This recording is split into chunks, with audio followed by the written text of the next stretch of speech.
আসসালামু আলাইকুম এভরিওয়ান, সবাইকে নতুন আরেকটা ব্লগে ওয়েলকাম করছি। আমি তামান্না নাসির। আশা করছি সবাই অনেক ভালো আছেন। আমরাও আলহামদুলিল্লাহ ভালো আছি। আর মনে তো বিশাল আনন্দ, সব আনন্দ নিয়ে চলে যাচ্ছি আমরা চট্টগ্রামে।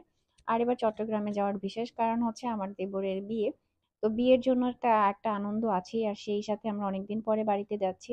বাচ্চা কাচ্চা এবং আমাদের সবাই মনে হচ্ছে যে একেবারে ঈদের ছুটিতে আমরা বাড়িতে যাচ্ছি, সেরকম একটা আনন্দ হচ্ছে। আর আমার সাথে আমার ছোট বোনও আছে। তো আমরা টোটাল ৫ জন মিলে বাড়িতে যাচ্ছি। আর সচরাচর যেটা হয়, বাসের থেকে আসলে ট্রেন জার্নিটা আমরা খুবই কমফোর্টেবল বাচ্চা-কাচ্চা হওয়ার পর থেকে। তো সেইজন্য আমরা ট্রেনের অনেক কষ্ট করে ম্যানেজ করেছি টিকিট। মাঝে, মাঝে মনে হয় ট্রেনের টিকিট পাওয়া আর তারপরে কেবিন পাওয়া হচ্ছে গিয়ে সোনার হরিণ। বাট তারপরে এবার আমরা এসি কেবিন পাইনি। তাই নন এসি কেবিনেই যাচ্ছি। বাট তারপরও ভালো যে আমরা মানে বাসে করে না গিয়ে ট্রেনে করে যাচ্ছি। তো আমরা টাইম মতোই পৌঁছে গিয়েছিলাম, কিন্তু ট্রেন অনেক বেশি লেট করেছে। যদিও ট্রেন মানে প্ল্যাটফর্মে ছিল, তবে জানি না কি কারণে এত বেশি লেট হয়েছে। তাই বাচ্চা-কাচ্চা নিয়ে গল্প করা, খাওয়া-দাওয়া ছাড়া আর কি কাজই বা করব। তো ফাইনালি এই যে আমরা ট্রেনের সামনে দাঁড়িয়ে আছি, বাট ট্রেন কোনোভাবে যাওয়ার নামগন্ধ নেই। তারপর অনেক পরে ঘন্টাখানেক পরে ট্রেনে আমরা উঠলাম। আর এই তো ওঠার পরে বাচ্চারা তো সেই খুশি, আর আমরা ডাবল কেবিন নিয়েছিলাম। তো সেইজন্য বাচ্চা-কাচ্চা সবাই মিলে খুব রিল্যাক্সেই যেতে পেরেছি। আর বিশেষ করে আবরার, রাফিক তো প্রচুর পছন্দ করে ট্রেনে উঠতে। তো ওদের ইচ্ছাটাও পূরণ হয়ে গিয়েছে।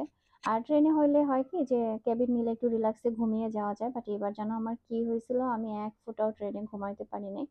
আর এদিকে ওদের ছোটবেলায় সেইম এইভাবে ট্রেনে উপরে বসিয়ে একটা ছবি তুলেছিলাম। তাই সেই ছবিটা আবার গিয়ে তুললাম।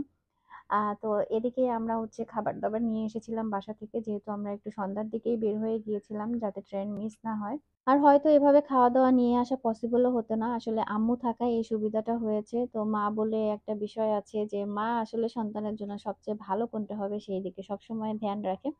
তো মাই আমাদের জন্য গিয়ে বিরিয়ানি রান্না করে দিয়েছে গরম, গরম একদম সবাইকে। তো আমরা বাচ্চা-কাচ্চা সবাই মিলে খুবই মজা করে খাইছি বিরিয়ানিটা।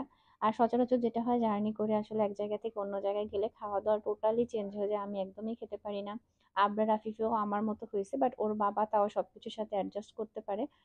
তো যাই হোক, এরপরে এই যে আমরা খাওয়া-দাওয়া শুরু করে দিলাম। আফিফকে ওর বাবা খাইয়ে দিচ্ছে, আর আবরার বেশি খাওয়া নিয়ে জ্বালায় ঢং করে। তাই আমি ওকে নিয়ে বসেছি। নাহলে বাবার সাথে বসলে সে ২-১ বার খাওয়ার পরে আরেকটুও খাবে না।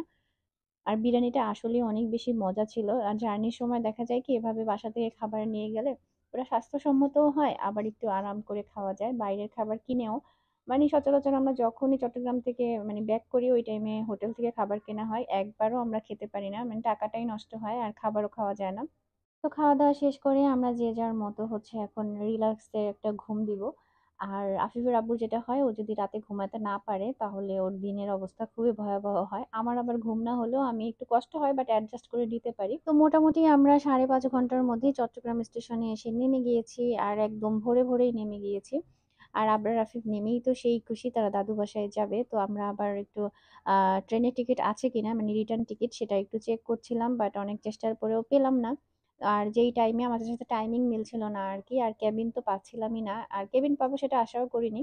তো যাই হোক, ফাঁকে বাচ্চাদের হালকা পাতলা কিছু খাইয়ে নিলাম। কারণ বাসায় যেতে এখনো আমাদের ঘন্টাখানেক সময় লাগবে। তো ব্লগটা এখানে শেষ করছি। সবাই ভালো থাকবেন। টাটা।